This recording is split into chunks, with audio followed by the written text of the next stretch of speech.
ang lagi ko lang naman hulong hiling ay yung magkaroon ng linaw ang pagkawala ho ng aming anak. Nahingi yung mga data sa cellphone ni Major, walang ginawang action ang Globe Wala pa po, sir. ni isa. Wala pa po. Nakita niyo katigasan ng ulo nitong Globe, Mr. Chair? You know for a fact na kaya yun, in fact sa ibang bansa tulad sa US, sa Europe, na na-retrieve po yung mga text messages, they have files. Data privacy law. Pero kung galing na po sa korte yung dokumento, dapat respetuhin na. Mawawala yung data privacy law because that's a court order. Yes,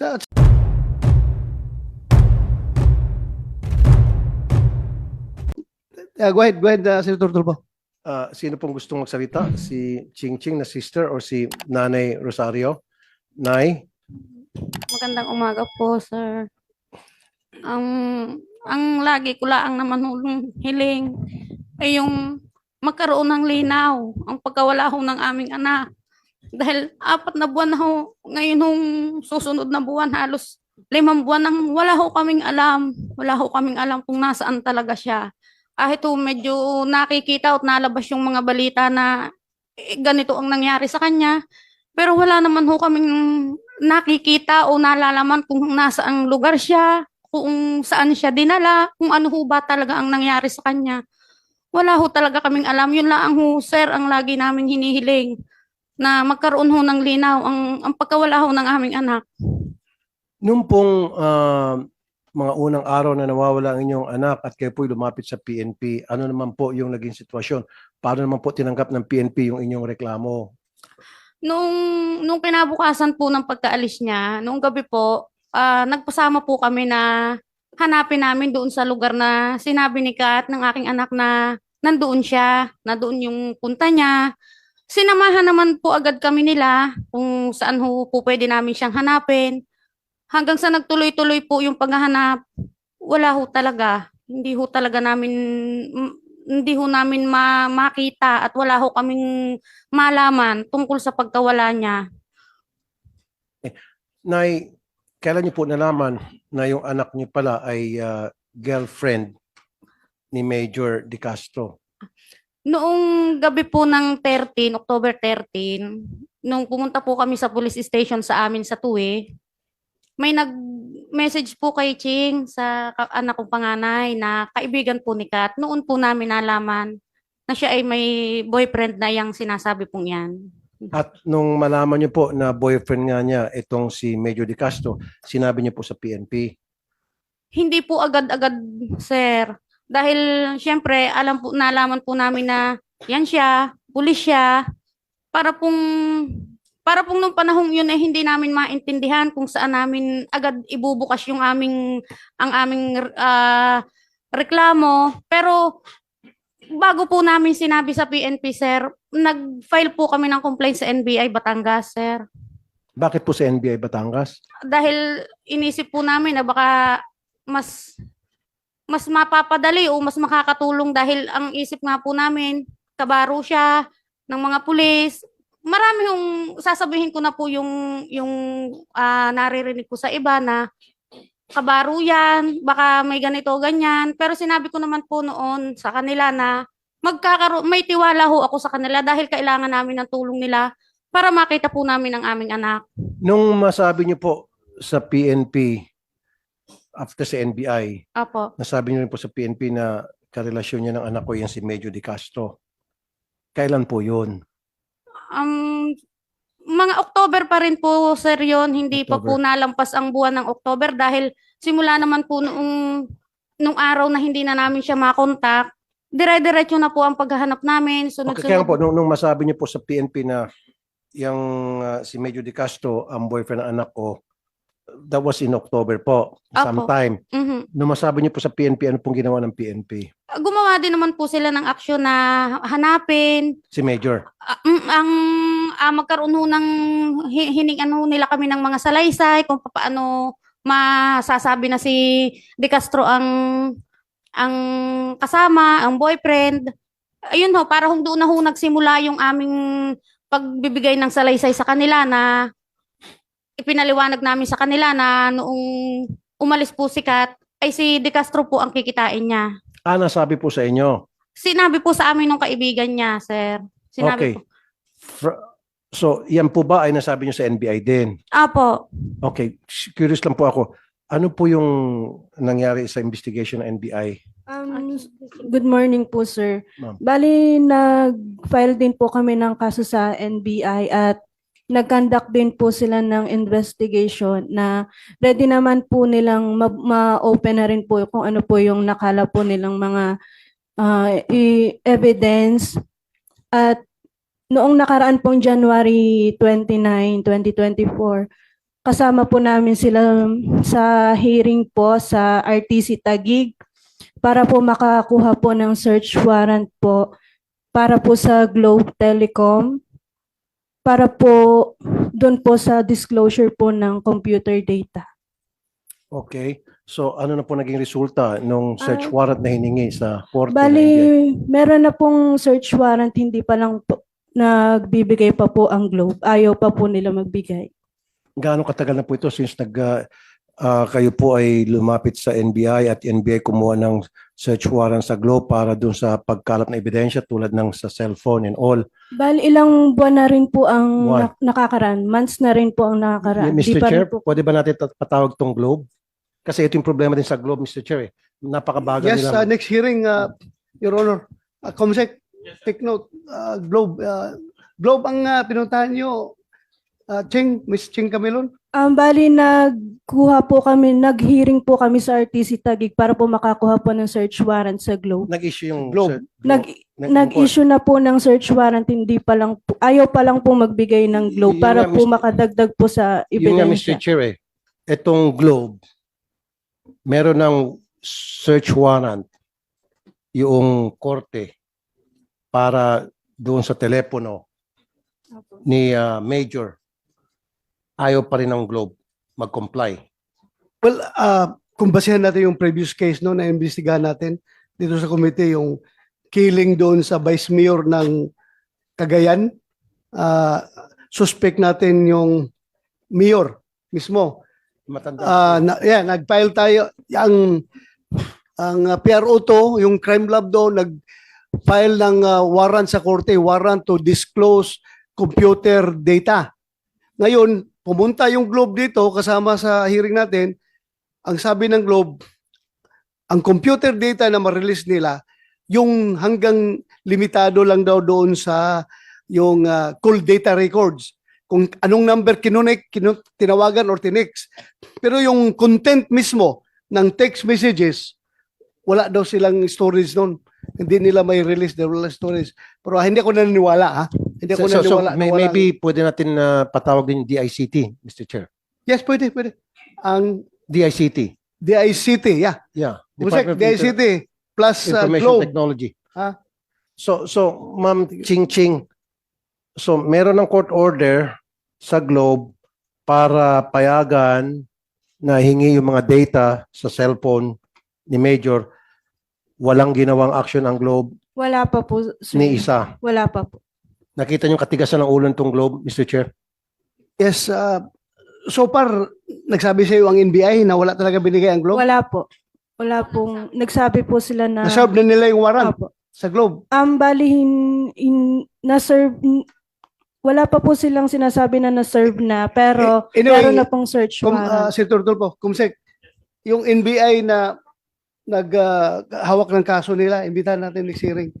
Yung NBI para malaman natin. Yung Globe, Mr. Pati Chair, yung Globe. sana, at saka DICT. DICT. Para magkaalamanan. Yes. Kasi yung sinasabi nung last hearing, I remember that, Hmm. na hanggang doon lang sila sa tawag, back and forth. Well, yeah. But they cannot retrieve text messages. Text messages, That's wala. bullshit.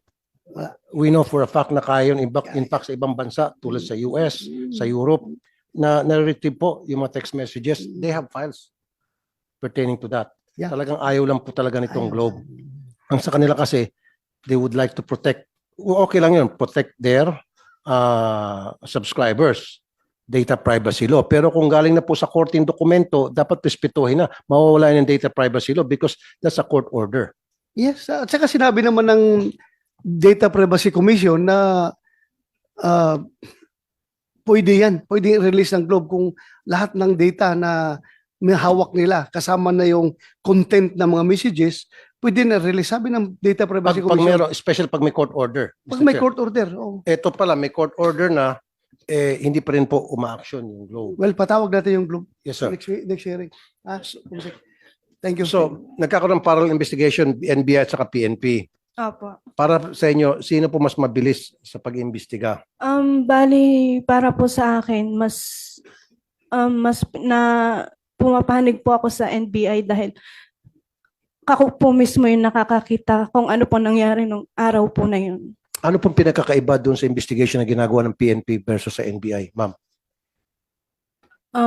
Bali, yun pong sa PNP, wala po akong nakikita na mga witness na sinasabi po nila na nakakita po ng katawan po ng kapatid ko na nililipat. Kahit po yung hindi ko naman po sila ibinababa kasi tawag po dito. Kahit po doon sa pagkuha po ng DNA sample, wala man lang po kaming nakita na, oh, ito po yung picture ng dugo or yung hair strand po na sinasabi. Wala po kaming nakitang ganun. Pero yung sa NBI po, alam ko po na yun pong mga tao na involved po dito, sila po talaga. Okay, so in other words, mas thorough, mas mabusis yung NBI Opo. pag-imbestiga kaysa sa PNP. Mas satisfied kayo. Opo. Mr. Chair, marami na po kong kaso. Kanina sa opening statement ko, sinabi ko naman hindi naman lahat sa PNP loko-loko. Napakarami pa rin po mababait sa inyo sa PNP. And I salute them because I have so many good friends in the PNP. In fact, may mga relatives pa ako sa PNP. However, yung bang may bulok na itlog doon, yung kabulukan ng itlog na yan, nahawaan po yung mga malilinis sa PNP.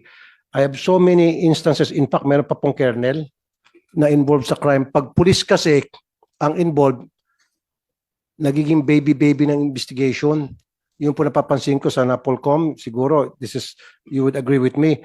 Pag PNP po, kapwa PNP ang involved sa crime or suspect sa isang krimen, ang tagal ng proseso. And I experienced that so many times, Mr. Chair. Sobrang lenient sila imbestigahan yung kabaro nila. Pero kung yan ay hindi nila kabaro, kung yan ay tricycle driver, jeepney driver, aba, nakakulong na. May kasama pang kulata.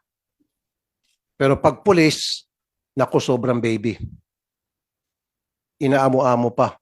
Lahat ng karapatan ibibigay. Of course, give him his rights.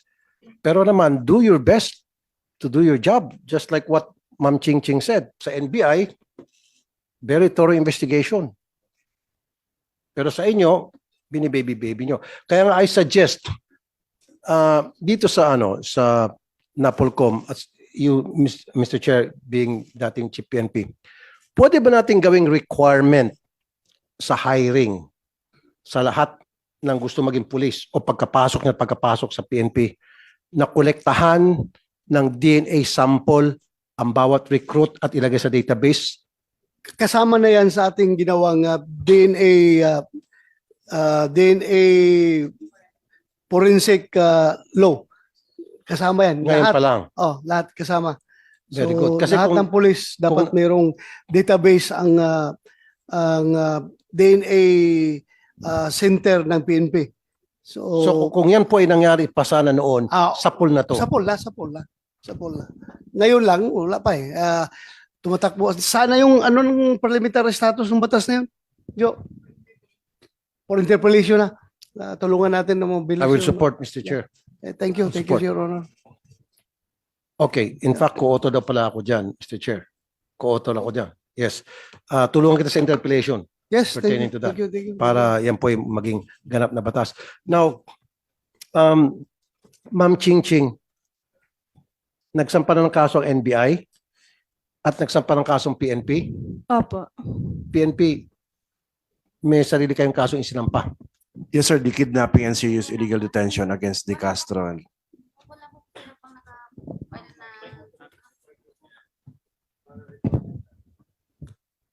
Ang NBI po ata, sir, hindi pa po nagpa-file ng kaso at hinihintayan pa nga po ang ano nung Globe, yung pagbibigay nila ng ano bang tawag dito, ng action po para mas mapaigi pa po yung investigasyon nila sa ngalan po ng ano Okay. ng data. Sa PNP, ano na po yung status ng case na ipinal niyo po na serious illegal detention? Sir, we're still Babaki awaiting Major? for the resolution, sir, kasi the case was elevated to the regional level of the regional state prosecutor after the inhibition of the Batangas prosecutor's officer. Pina-inhibit niyo po yung prosecutor? And, The- and what was the reason again, sir, why you requested for inhibition of the prosecutor? Because the counsel of Mr. Magpantay is a former fiscal and retired judge of Batangas province, sir. She frequented the office of the prosecutor's office. So with consultation with the Camelon family, we decided to file for Batangas prosecutor's office to inhibit and have the case elevated to the regional level of the DOJ, regional state prosecution, sir. And I would abide to what I've been saying, give credit where credit is due, and you did a good job on that aspect. Thank you. Thank you, sir. Thank you, Colonel. Magandang ginawa niyo. Good move. Good move. Senator Tulfo, kung i-elevate nyo sa regional level, saan na magagaling ang prosecutor? Regional state prosecutor. Yes, sir. The case is still under PI, sir. Baka Waiting- mamaya, mga taga Batangas pa rin yung nasa regional level, ha? Tingnan nyo. Baka mas maganda, elevate na sa national prosecution office talaga. Hindi naman, sir. I don't think the RSP, sir, will put the reputation of their office at stake, sir, with this case, sir. Sigurado Okay na na. kayo doon, ha? Yes, sir. Yes, sir. Kasi ang Batangas, part pa rin ng Region 4A, di ba? Yes, sir. Sige, go ahead. Ang ibig sabihin kasi, Colonel, ni Mr. Chair, sana sa Manila na lang para talagang malayong-malayo. Kasi kung Batangas, probinsya pa rin yan, baka meron pa rin siyang influence within that area. Although, sinabi ko na sa iyo, I commend you for doing that dahil at least na ipalayo ng konti. Kasi sabi niyo, he frequents, yung council niya, he frequents that, yung korte na yan. So, inilayo niya lang ng konti. Pero, may point nga naman si Mr. Chair, Senator De La Rosa, sana nagpa-inhibit na rin kayo at nag-request ng transfer of venue, sana dun sa malayong-malayo na kung saan totally zero influence na siya. Yung point ni, ano pong sagot niyo doon ulit? We will consider that, sir, no? With consultation from the Camelon family. We don't do action without their nod, sir. Since nandito na lang sila, di konsulta natin. Ma'am, nakikinig kayo kanina pa, Ma'am Rosario. Sinabi nila, nilipat nila sa ibang venues, pero Batangas pa rin yung mag-handle ng case. Sa region pa rin, level, which is Batangas province pa rin. Ngayon, ang suggestion ni Senator Bato de la Rosa, i-transfer sa malayong lugar, labas na Batangas, tulad halimbawa ng Manila, o Cavite, o Quezon City. Ano po sa inyong palagay? Kasi daw kailangan konsultahin daw kayo. Sa amin po naman, sir, dahil kami naman po talagang nagtitiwala sa kanila. Kung ano po yung alam din nila na mas makakabuti at makakatulong po sa pagresolba ng kaso, doon po kami, sir. Kung mamarapatin po nila na dalahin doon sa mas malayo para makalayo talaga sa kanila, willing naman ho kami. So, in other words, Ma'am Rosario, okay kayo dun sa suggestion ni Senator Bato na ilabas sa Batangas yung kaso with your permission daw, sabi ni Colonel Malinaw, papayag naman daw sila. Ano pong inyong palagay? Ano Okay pong- lang po, sir. Okay lang po sa amin kung ano po yung mas makakahigit pa na ganda o mas makakatulong para po magkaroon talaga ng linaw. Mas makakatulong nga po, tulad po sinabi ni Senator Bato, Opo. pag yan po inilipat sa malayong lugar, wala sa Batangas, mas malakas ang laban po natin. Ah, Kasi wala na siyang influence. Opo. Totally yung council. Kasi yung council, sabihin na natin, anong lugar po ito sa Batangas? Yung kaso, pinagmulan? Batangas Provincial Prosecutor's Officer. Saan po banda? Batangas, Batangas City? City, sir. Tapos tinatapos sa province. San Pablo, sir. That is based, ang DOJ Regional State Prosecution, sir, is based in San Pablo City, sir. Kaya nga, Laguna. Batangas Laguna, pa sir. rin. Laguna. Laguna na. Yes, sir. Okay. So sabi mo kasi Batangas Provincial, so Laguna na. Yes, sir. Komportable na po kayo, Ma'am, Laguna. Okay naman po na kung yun po baka naman ho hindi na yun mapapasok nung ika ngay nang galing sa Batangas na nakaka-impluwensya, sa akin, sa amin nga ho'y kahit saan, basta saan ho yung mas higit na makakatulong, sir. Doon ho kami. Kahit ho saan kami dalahin. Kung saan ho kami, kung alin ho yung mas magkakaroon ng tunay na kalinawan, doon ho kami, sir. Okay. Wala hong problema sa amin. Anyway, Your Honor, Senator Tulfo, komportable naman daw yung sa IDG sa Regional State Prosecutor ng Region 4A. So okay na kayo kung Yes, sir. komportable na kayo doon. Yes, sir. Yes, sir. So, para mas mabilis. Okay, And then, so- Mr. Chair, may I request na ipatawag natin si Major De Castro? Yes, Ipasabina natin? Kumsek, issue subpoena. So, that's a motion, ha? So, I roll the motion in favor of Senator Tulfo that we have to issue subpoena to subjects Senate Major De Castro and Magpantay. Dalawa lang sila, no? Na napailan. Saka si Magpantay. Issue subpoena. Tumulong rin kayo mag-serve ng subpoena, ha? Sa IDG. Hanapin nyo. I-serve ng subpoena sa kanila. Ibigay nyo. Thank you. Next hearing. Para nandito sila.